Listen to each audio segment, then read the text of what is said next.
Welcome everyone to Zoom into Books this evening. We're going to be discussing the award-winning book, Voices from the Pandemic. We've got the editor, Don Helin, with us here today and 3 contributors.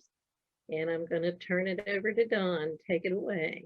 Okay, thanks a lot, Kathy. Well, I'm delighted to be here, and it's always a pleasure to talk about Voices from the Pandemic.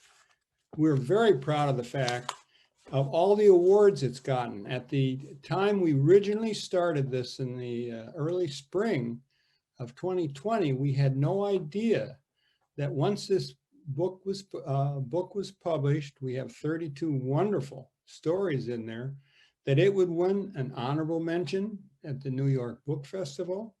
It was a winner of the best anthology at the New England Book Festival, and it won a Mom's Choice Award, a gold medal. So we're very proud of that.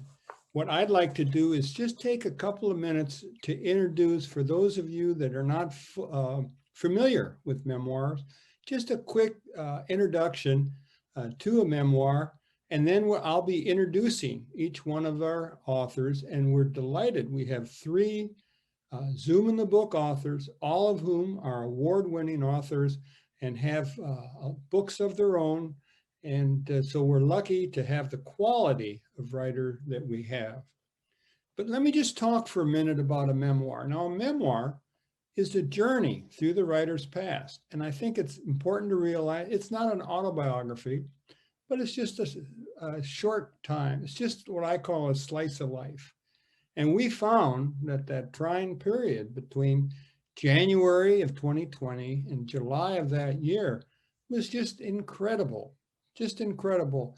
And a lot of people, you can't just tell them what that was like, but really what you almost need to do is take them by the hand and lead them through some of the things that you've experienced.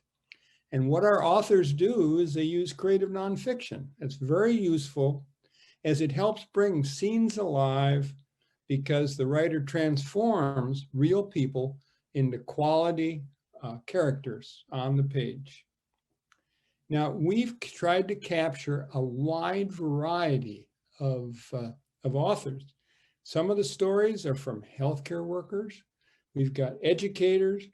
We've got people who experience loss, entertainers and writers, and a special group. We have a number of 6th graders. And believe me, that some of the stories that those young people tell are just absolutely incredible. And I hope that you enjoy and have had a chance to get this book. If not, please feel free to go to my publisher's website. It's www.headlinebooks.com, and you can order a book from Headline Books. Now, our first reader tonight is going to be Don Stansberry. And Don is an international award-winning author of the YA Inky series, Secret Blood, Vulture Bend, Custody, Skipping Through the ABCs of History. He's a retired elementary school teacher and a basketball coach. So Don is also a Zoom into Books author. So Don, take it away. On yours is, let me look here, The Strength of Small Towns. And I really enjoyed that because I'm from a small town myself. So Don, take it away. Okay, and just by the way, I retired, but I went back, so I'm not retired anymore. Oh, okay, well, good for you. Okay, so here we go. Believe me. 9/11. Like most Americans, I remember that day with shock and anger. The images of the planes, the fire, and the people covered with dust still linger. But with that, the one thing that sticks in my mind is what most newsmen were reporting. America would never be the same. They were wrong. Fortunately, my day-to-day life has not changed one bit. Okay, it may take a little longer to get on a plane now, but besides that, my existence has been the same. I think this virus may be different. 2020 started badly for me with the death of Kobe Bryant.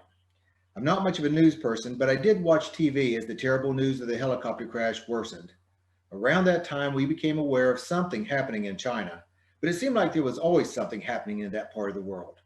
It was not unusual to see people scurrying through cities wearing masks, and I gave it little thought.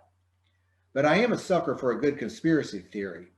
My wife came across a story about a doctor in China who was angering the government officials by telling anyone who would listen about a virus that was killing people in Wuhan. What made it more interesting was that this whistleblower ended up dying of the virus or being killed by the Chinese government, which makes even better story. But the Chinese started dropping like flies, which was terrible. But if you've seen some of those fish markets, I figured it was a wonder that even a virus could survive there. When the virus started showing up in Germany, France, it was boom, like a Stephen King novel. We looked at photos of empty streets and plazas with wild animals roaming the streets of India. We saw people in their balconies singing or doing anything that might fight the illusion of isolation. Watching the TV, the world seemed to be going down the tubes. Looking out my window, everything was great. After Christmas, my daughter had gone back to college, along with all the other students coming from China and Europe. That was a bit of a concern. If she did get the virus, would she be allowed to come home? Would we be allowed to go there? Who thought we would ever be worrying about something like this? By the end of February, I'd stopped worrying about it. My wife was worried enough for both of us. I went back to Monk, Seinfeld, and the NBA as my nightly entertainment. As the cases started showing up in the US, we forgot about Europe and China and anyone else who might be suffering. We started watching the stats, positive cases, the number of people tested, the deaths. All the news outlets had them, even the Weather Channel. I think everyone found the platform that they gave the worst information and decided it was the most correct. Now, I've been in the public school system for almost 40 years, and I feel, probably incorrectly, that I'm immune to nearly everything. So when we started hearing rumors about our county going to a preemptive shutdown for a week, I could hardly believe it. There have been times when the classrooms were less than half full because of the flu, and we'd not shut down. 1 week became 2, and we needed a way to teach the students remotely. We continued to hand out food and had a 40-car parade of teachers and staff driving through our district, blowing horns and waving to the families of our students who stood out on their yards waving back. Causing havoc and noise in their neighborhoods was our way of showing that we cared, I guess. So here we are at kind of an impasse. We had the restrictions lessened, and then after a few weeks tightened. I do love the chaos. People want answers from the government when there are none. They want someone to take care of them. They want the government to do something, but there's not so much to do here in West Virginia. I love West Virginia, I really do. I cannot imagine living anywhere else. The first thing we rush out to buy in this pandemic, toilet paper and bullets. It made sense to me. We are kind of a practical people. The real epidemic hits, when it does, who's going to survive? We are. I think the gap in this country is not so much the rich and the poor, the black or the white, but between the big city and the rest of us. The pandemic has illuminated that fact for me. I still think the true strength of this country lies in the small towns and the communities that make up the U.S. That's not what we see on the TV news. Try watching it in that light. For me, this has been one of the best times of my life. After 30 years of marriage, I've never gotten to spend so much time with my wife. I've been able to work out nearly every day, even when the gyms were closed because I had a key, and got to love West Virginians and their respect for the rules. Maybe, most importantly, I've had time to think. COVID-19 has been my Walden Pond. How am I doing on time?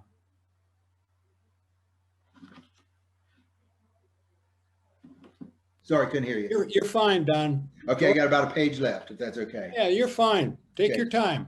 I've had the phone conversations instead of text and talked to neighborhood families as they walk through the neighborhood.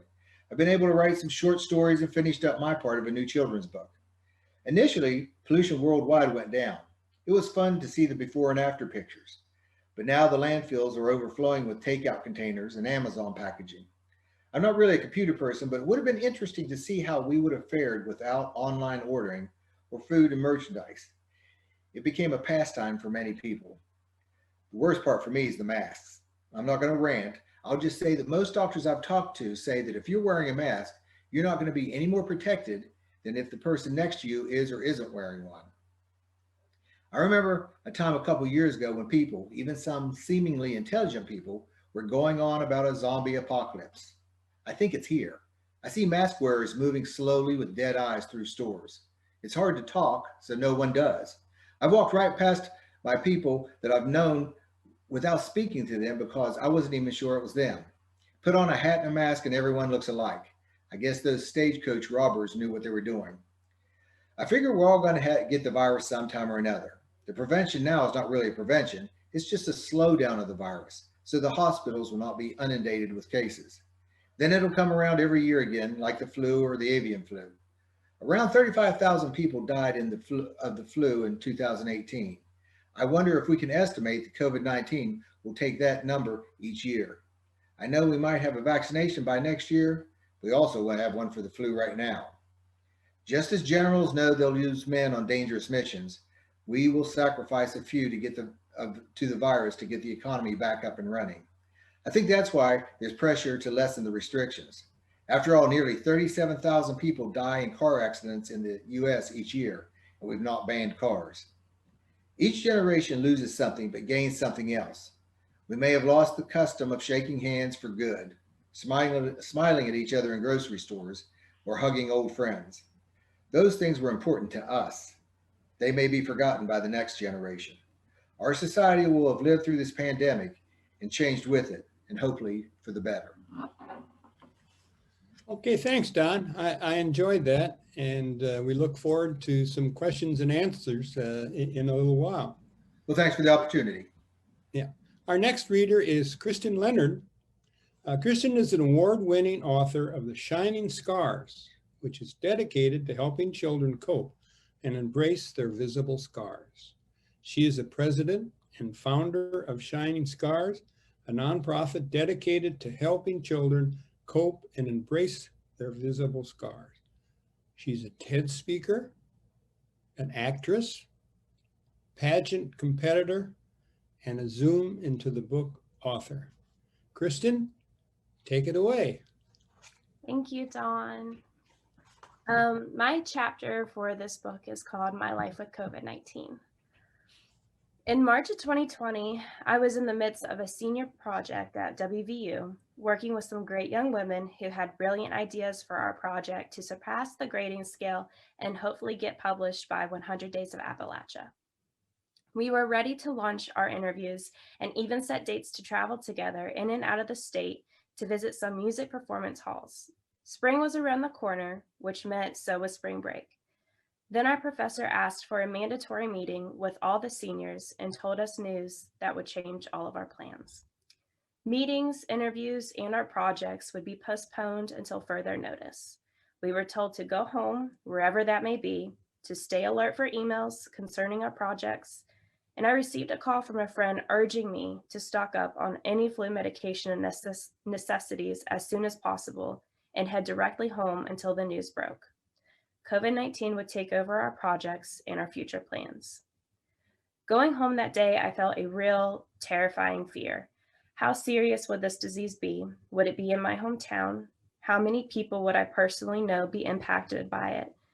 All of these questions swimming in my mind would be answered in a matter of weeks.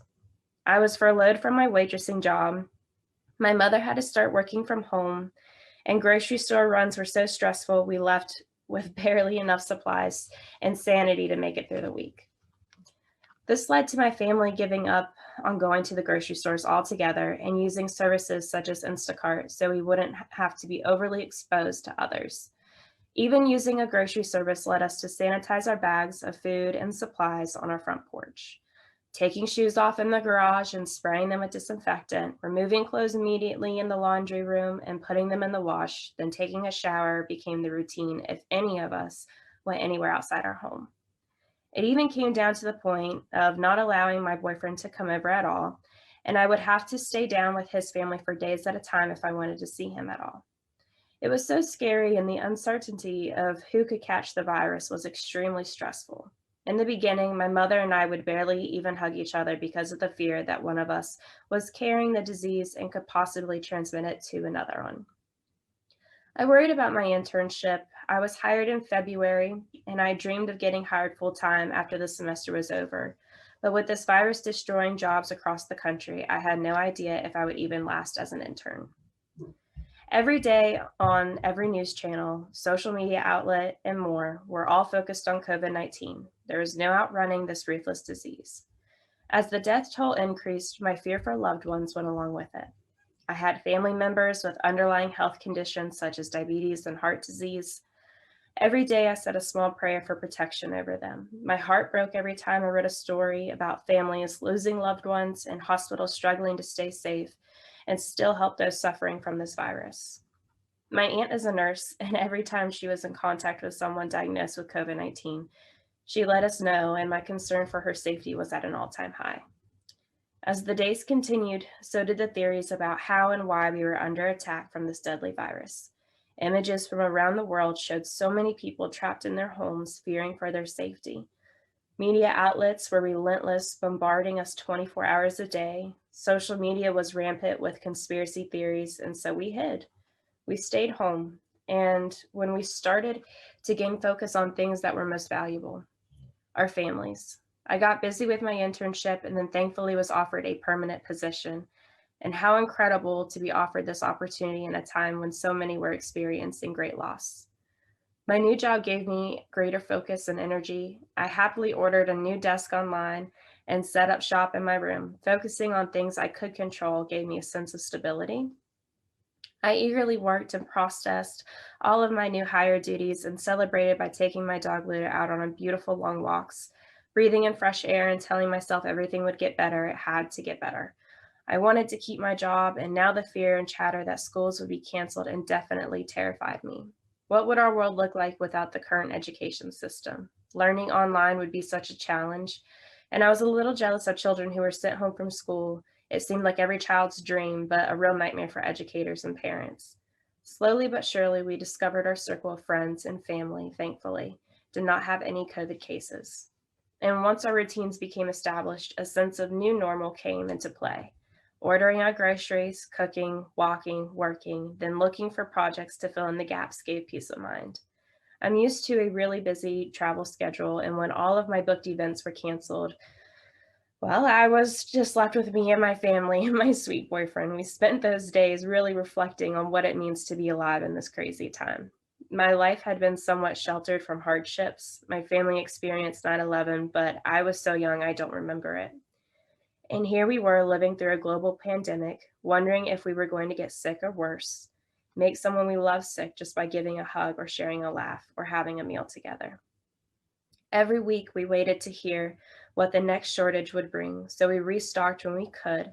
My special gluten-free diet meant I had to do without some items, and my family spent days looking for meat until I found a local market and then started making weekly trips for eggs and beef products, items we took for granted, and that made me step back and realize how fortunate I was. I miss my time in crowded restaurants and packed movie theaters. I am really lamenting on that my mom and I won't have our annual Black Friday shopping weekend. 4th of July was different for me this year, as I braved an airplane ride to Florida with mask and sanitizer galore. My boyfriend's family rented a beautiful beach home away from the crowds, and we sat and rested and pretending things would be normal soon enough. And I actually got engaged on that trip, so it was pretty awesome for us. Only to come home and endure another quarantine away from my family for 2 weeks, filled with temperature checks and a COVID-19 test to ensure I was not a carrier. I hope I am one of the lucky ones that will not be a carrier. I pray my family stays safe and healthy, and I look forward to the day when I wake up to hear news that a vaccine or treatment has been found to end this nightmare. But until that happens, I will continue to work and live my life to the fullest extent possible. Just last week, I learned my grandmother was exposed to a coworker who tested positive for COVID. So now we wait for test results to come back and pray again.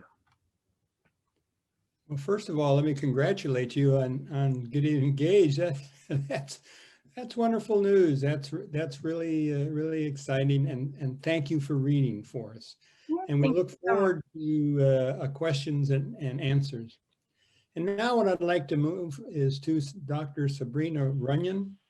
Dr. Runyan is an educator. She's been an educator for almost 30 years. She is married with 2 sons. Dr. Runyan finished her doctoral studies in 2016 from Phoenix University.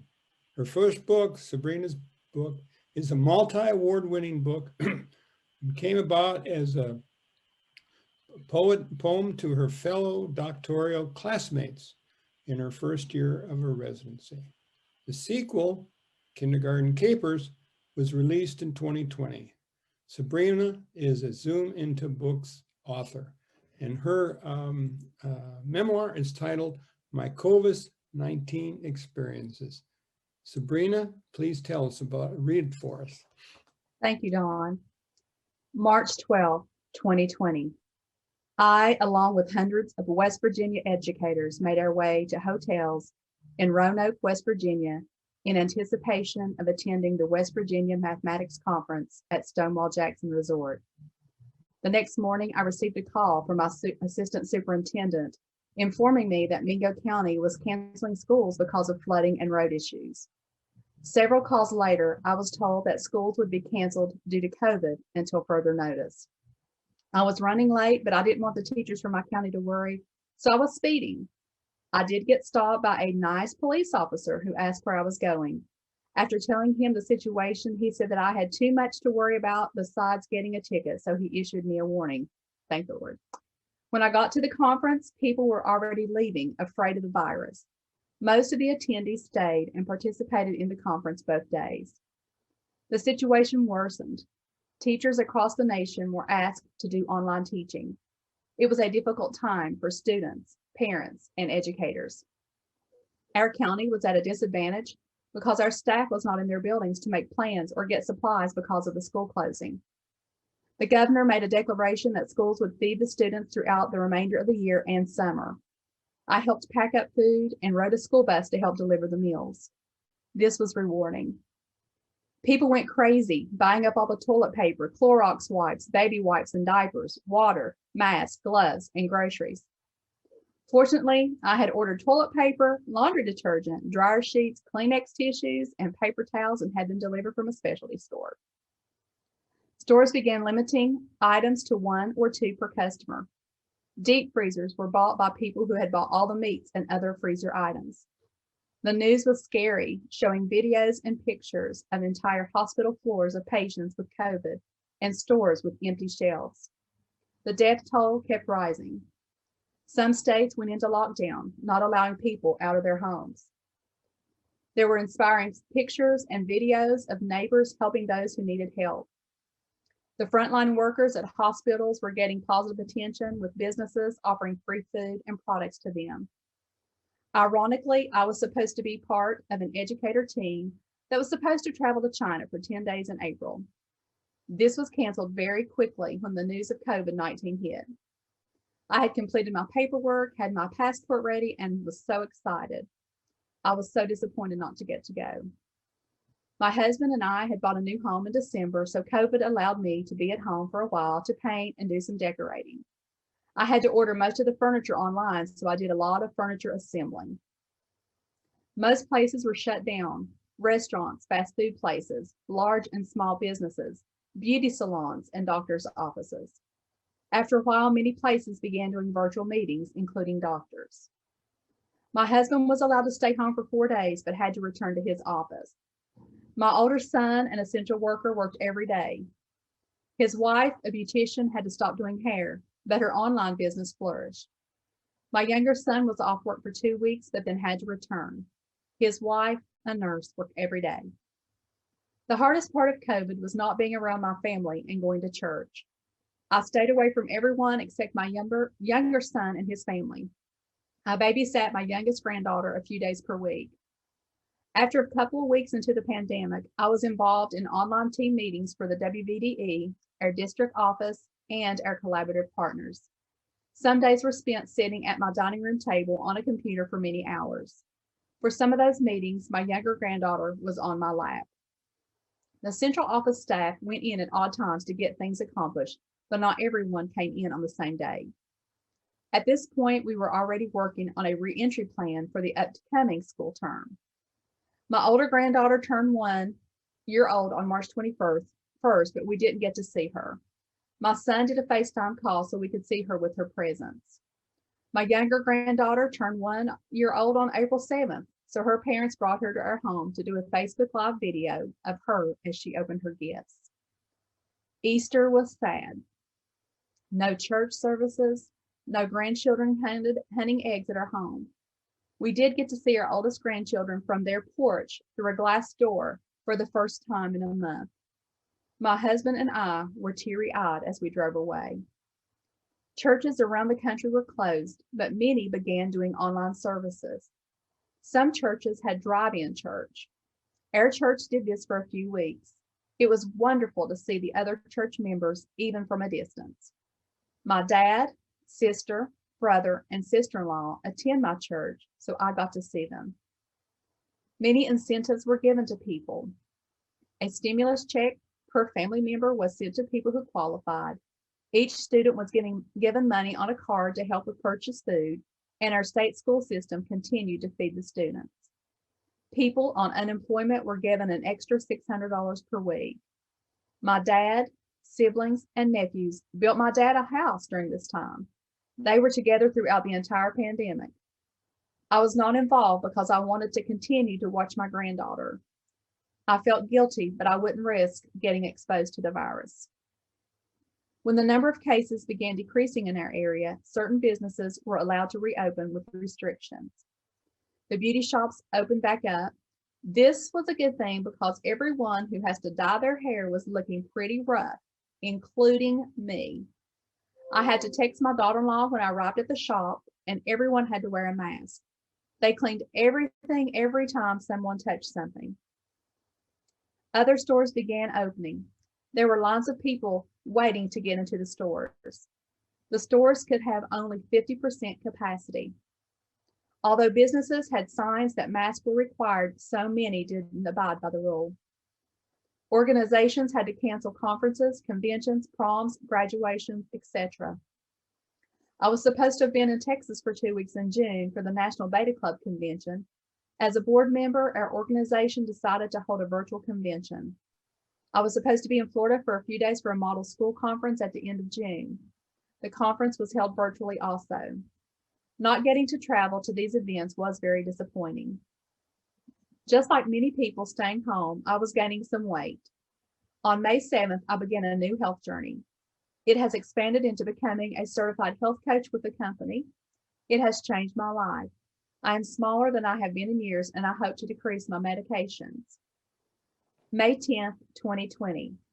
Mother's Day was so special. I came home from drive-in church, and all of my grandchildren and children were there. My oldest granddaughter ran to me with her little arms open, and I almost cried. Getting hugs from her and my grandson was priceless. They had surprised me with dinner and cake. We enjoyed being together for the first time in a long time, and I didn't want that day to end. Our district office required central office staff to report back on June 3rd, 2020. Some people chose to wear a mask, others didn't. Many meetings took place trying to figure out the best way to educate our students. First grade through 12th grade students have one-to-one devices, and pre-K and kindergarten students will also have them. By the time Father's Day came around, people were feeling confident that the worst of the virus was over. I had a cookout at my home. Some chose to attend and some didn't, depending on their comfort level. People began going out of state for vacations and having larger gatherings. The confidence ended when the number of cases in West Virginia began rising significantly. The governor declared that gatherings were going back to a limit of 25 and people were to wear a mask when inside public places. So here we are on July 22nd, 2020, with more new cases being reported than ever before in our community. What happens next is anyone's guess. All I can do is wear my mask, follow the safety guidelines, pray for those who are or will be affected by COVID-19. Well, thank you very much, Sabrina. I really enjoyed that. And I think this is the strength of our anthology, is so many different perspectives. And I'm delighted we have some educators with us, because that's an area that I think is still having a lot of trouble. And what I think would be interesting for a few minutes would be, we really ended these memoirs in the summer of last year, and just think about all that's happened during that time. So what I'd like to do is ask each of you, what have your experiences been since you finished your memoir, and how has that changed things? Don, you want to start out for us? Well, I kind of think that the whole really quarantine thing for me maybe it's just I have a real short memory, but it just didn't seem to last that long. I mean, I remember, I think maybe 4 weeks we didn't go to church, and we've gone to church every time after that. I could be wrong about that, but it doesn't seem that long. Um, I know we went to Walmart several times a week. We ate out as soon as the restaurants were open. And like I said, I went to the gym every day, and there were other people in there. I mean, the gym wasn't open, but there were still a lot of people around. I just rode my bike every place. But since the fall, they seem like they're changing the rules on us all the time. It was all 6 feet apart, 6 feet apart. Now they're wanting all the kids to come back together, and there's no way to put them 6 feet apart. So for me, it's just the unknowing, the uncertainty, which I like the chaos, but it just, it's just one week it's one way, 1 week it's another way. Well, that certainly can be frustrating. Did you teach during this whole past year? Yeah, remotely. And then since school started, we started the school year with kids coming on Monday and Wednesday, and then the other half of the class coming on Tuesday and Thursday. It's just been a nightmare to try to keep everything organized, try to keep everybody together. And then when it got bad again, we taught everybody virtually for about 9 weeks, which was tough because, you have the kids that do their homework were learning virtually. The kids that never did their homework, they didn't do anything. So it was just kind of, you could predict what it was going to be because they just didn't do anything at home. Some things never changed. No. Krystian, how about you? I know you've had some changes in your life since last summer. Yeah, well, one of the positives is I am still working my full-time job, and I actually do work in the education world with everybody that's presenting today. So that's something that I really, really love doing, is making a difference in each classroom that we can as a company. I did have COVID. I got exposed in January, and it was very scary, and someone that I deeply, deeply cared about ended up being in the hospital for quite a while, right under a month total, and he's finally getting better, and he's taking all his medications and is trying to stay healthy and stay strong. And it's a shock to your system, because even though you are very hyper aware that it could happen to you, and that there are people everywhere across the entire world that are suffering either from COVID symptoms or they have a loved one who is, it still is very depressing that it happens to you or your loved one. And I think that, now I'm finally on the right track of getting back into the flow of things and working my job, which I love very, very much, and spending time with my family and counting my blessings every single day. There have been some other positives too. Like before I got the COVID last fall, I was able to film a lead in a movie. And that filming on set was very different from the other movies that I've been in, just because we were taking COVID into mind, and we were trying to keep how many people could be on set very limited. People were wearing their masks. People were trying to stay away. The whole sanitation process was being put into place every day. Not being able to eat out at restaurants this whole past year was pretty crazy, especially for me, because I've been waitressing since I was 17 years old. So I've always had a waitressing job, and that was a job that I really loved. I loved getting to know my tables and where they were from, whether they're from Canada or Texas or just in a small town in West Virginia. Getting to know those people, that was the highlight of my job. And I did really, really miss that when I got furloughed. And so now restaurants are opening up and people are starting to go out and everything. I'm still a little bit hesitant to go out on a regular basis. I haven't been to the gym in a very long time, which I'm not really complaining, but I do try and work out as best I can at home. What's really sad is I got some Girl Scout cookies in the mail the other day from my little cousin, and they're gone now. But it's just learning a new work-life positive balance and trying to get into a new normal for me. And I just am appreciating every day that I have where I haven't had COVID, and it really changes your life in a very dramatic way. And I'm just very thankful to be here and to be speaking with everybody and seeing your smiling faces and hearing everybody read their own story is something that's really incredible for me. Well, we're delighted that you're back and that you're feeling better. And we're so glad. You know, I didn't realize how badly you had gotten it. And I'm just so happy to hear that you're doing so much better. Sabrina, I'm really interested because everywhere I turn when I read, they're talking different things about school. Should they go? Shouldn't they go? Should the teachers be? What are some of your thoughts on that? I think we're lucky to have you here to tell us a little bit about your thoughts on that. Well, one of the things that we were really concerned with, because Mingo County, according to the governor's map, we had only been in session with our students in person for 12 days until a couple of days ago. And we were seeing an increased number of students with anxiety, having trouble completing any work, even the best students. We did opt as a county in Mingo County not to do the virtual learns through West Virginia. Our teachers in our county actually teach the students, and they're required to have synchronous learning, even with the virtual students, so they get to see their teacher and they get to see their classmates, which did help quite a bit, I think.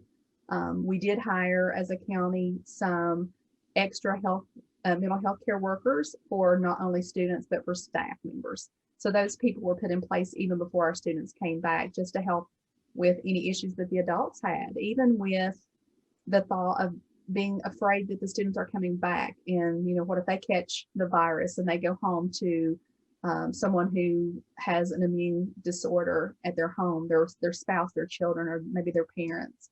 So I really feel like the students do need to be in school. Our teachers in our county have all who chose to have had the first round, and all but maybe, I think, 40 have had the second round of the shot, and they are scheduled to get that tomorrow. So I think our county has done a fabulous job of getting even our substitutes, our community partners, such as our Head Start Collaborative, everyone who wanted the vaccine has had the chance to get it. So I really feel that hopefully we won't have as many classrooms having the COVID be a positive in their classroom. And we have, even on those few days that we've been back in the classroom, and we have quarantined those classes as a whole, even the teachers or anyone who came in contact with that class. So I really feel like the children really do need to be back in class. I know the parents are stressed trying to work full-time job. I have a client with my Healthy Living program, and she's a nurse and she never gets to sleep. So she has to help her daughter with school when she gets home. So it is really difficult, not only for the staff, but for the parents and students as well. That a lot of students are really wanting to go back to school. We got to go back, and we've had snowstorms. So Don, let me go back to you for just a second. You mentioned being an elementary school teacher. Do you see it opening up soon, or what do you think is going to happen? I think I've heard that elementary school students don't necessarily get it as badly. What do you see we ought to be doing with the elementary students? That's somebody way smarter than me is going to have to answer that. I know that our county has vaccinated everybody that wants to be vaccinated that's over 40 years old. Now, these poor young teachers, you know, anybody under 40 did not get a vaccination, and they're in line to get them some other place, not through the school system. But as far as open, you know, our principal promised the parents we'd be open January 4th, and it hasn't happened. We were supposed to go back with everybody the Monday of this week, and then with the snow, everything's been canceled. So they're really pushing it. And I would rather have everybody back and try to go back regular than the way we're doing it now.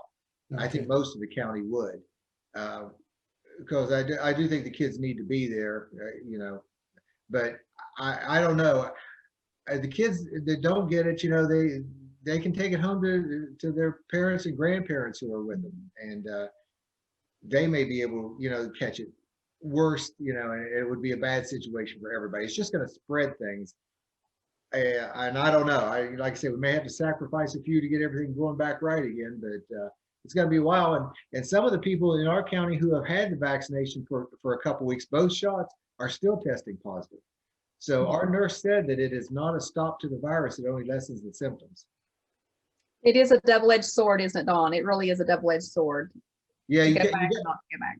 you don't want to look like you don't want to work, you know, you really don't, and you want to try to help the kids, but then there's a safety factor for not the younger teachers, for their parents, and you know, we still don't know the long-term effect of some of the kids that catch it. I mean, they may not be symptomatic, but they still may have some kind of permanent damage.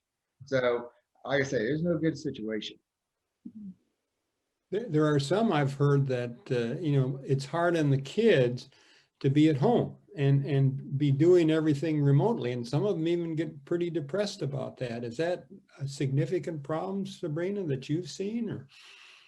Yes, we had an example in our county just a few weeks ago where a student, they made the announcement over the intercom that we had gone red, that they would be remote learning to make sure they took their devices home. And the little girl had a meltdown. She literally had a meltdown, and they had to take her to the counselor because she wanted to come to school. And that was a 4th grader. So that was really sad. I think everybody in our central office cried that day because we're seeing the effects of students not being able to come to school.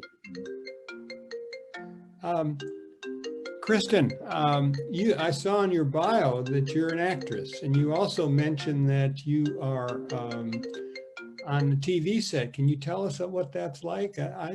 I've never been on a movie set, I mean. Well, what's really fun about the movies that I am able to be in is that they are all Christian-based films, which is something that I really love. They actually have all been filmed in West Virginia too, which is another exciting thing that I like to brag about. You know, the film is all done by JC Films, and Jason Campbell is in charge of that. He is a great producer, a great guy all the way around. Very funny. He likes to make sure that everybody on set feels comfortable and it's a lighthearted set and everybody can joke around and have fun with each other.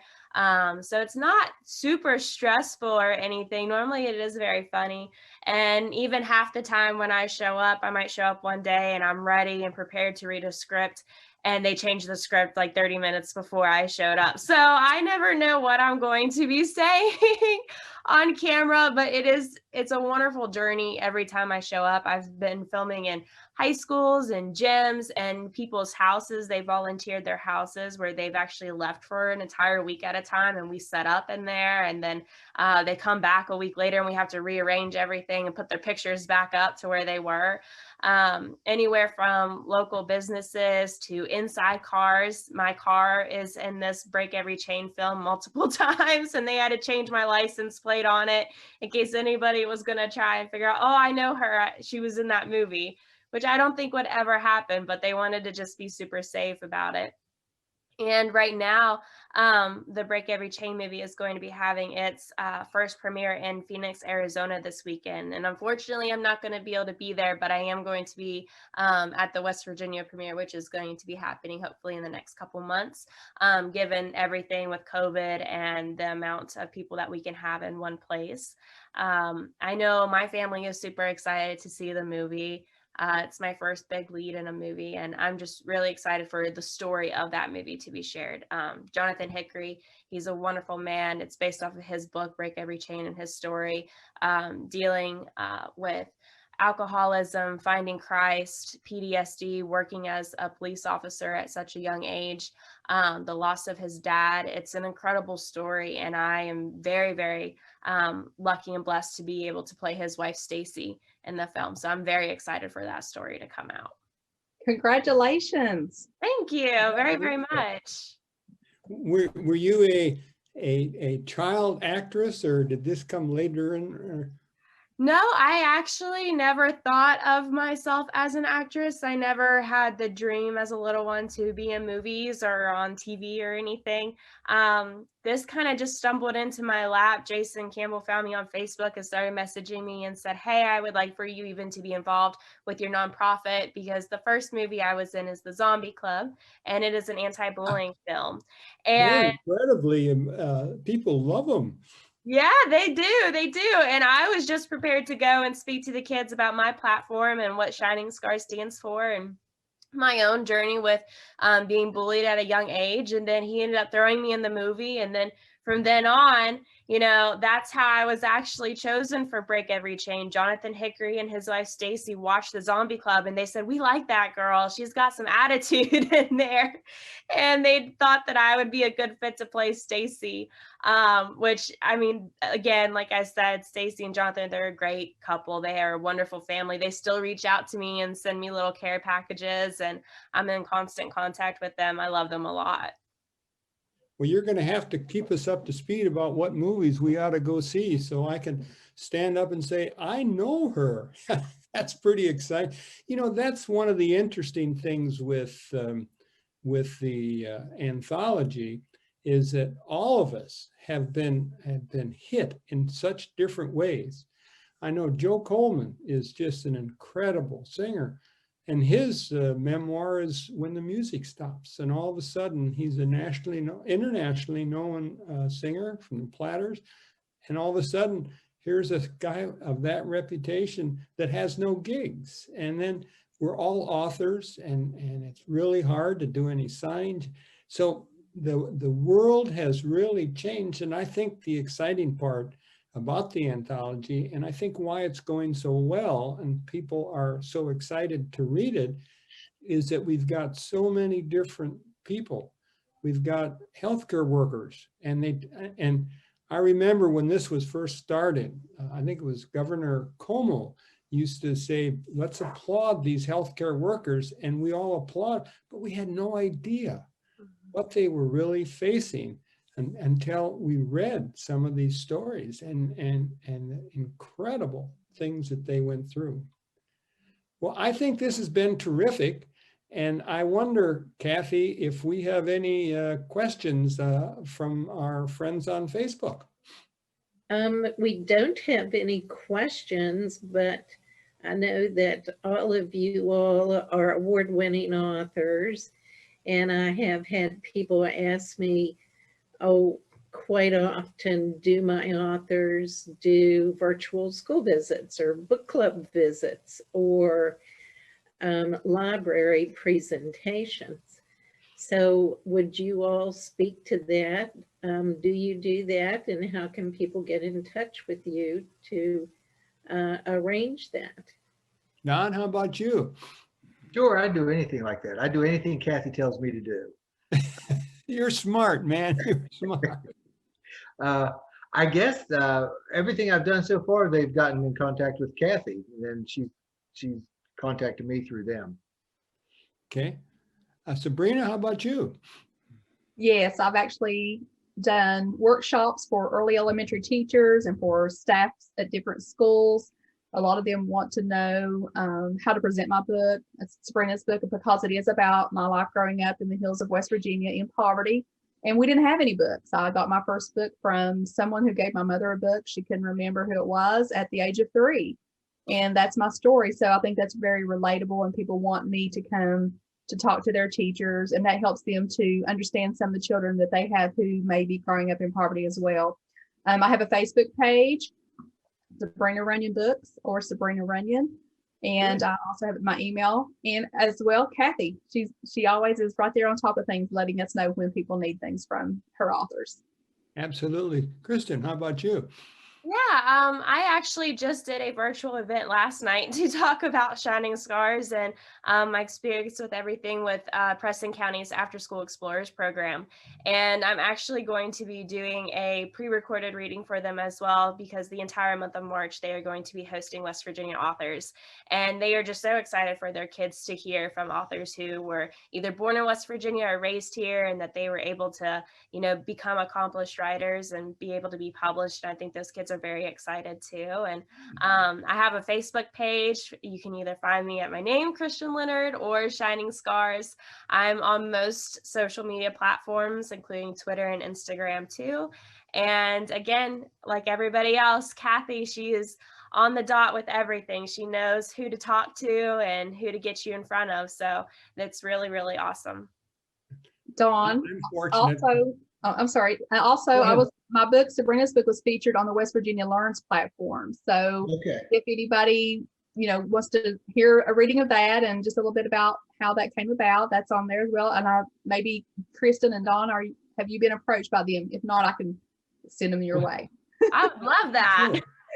I did give them Kathy's name and told her that we told the lady that we have wonderful authors, and it's through the Cultural Center in Charleston. Good. That's great. I think word of mouth, and it's like the pebble in the water. You get to know somebody who knows somebody else. Mhm. I belong to a couple of groups, and right now just about everything we're doing is virtual. We're doing Penn Writers usually has a big conference once a year in May, and brings in a lot of writers and a lot of people, and it's going virtual. And I found out about 3 weeks ago that International Thriller Writers, that's always in July in New York, is going virtual this year. And I think it's not just because of the International Thriller Writers, but the location, the Grand Hyatt, they're having a lot of trouble with people staying there. And so, but the other thing I'm really keeping my fingers crossed is I believe, and Kathy, you can help me with the dates, we've got the West Virginia Book Festival. I believe it's coming up in May. And then who could forget the Christmas show, which I'm hoping is going to be in November in North Carolina. Right. The West Virginia Book Festival is the end of October. Okay, good. So right now that is our first in-person event, and we are really keeping our fingers crossed that Southern Christmas Show in Charlotte, North Carolina will come about too. So, and I want to thank all of you for joining us tonight. This has been terrific. It seems like such a long time ago that we asked you all to write these memoirs, and it hasn't been. This last year has seemed like 10. It really has. But thank you all so much. I wish the best for all of you, and I hope you'll come back and see us on Zoom into Books. Thank you very much, Kathy. Thank you, Kathy and Dawn. Bye now. Thank you. And for those of you who are watching on Facebook, you'll be able to watch this YouTube video in the coming weeks. Please subscribe to our YouTube channel, Zoom into Books. And you can meet all the authors, and their contact information is on the website zoomintobooks.com.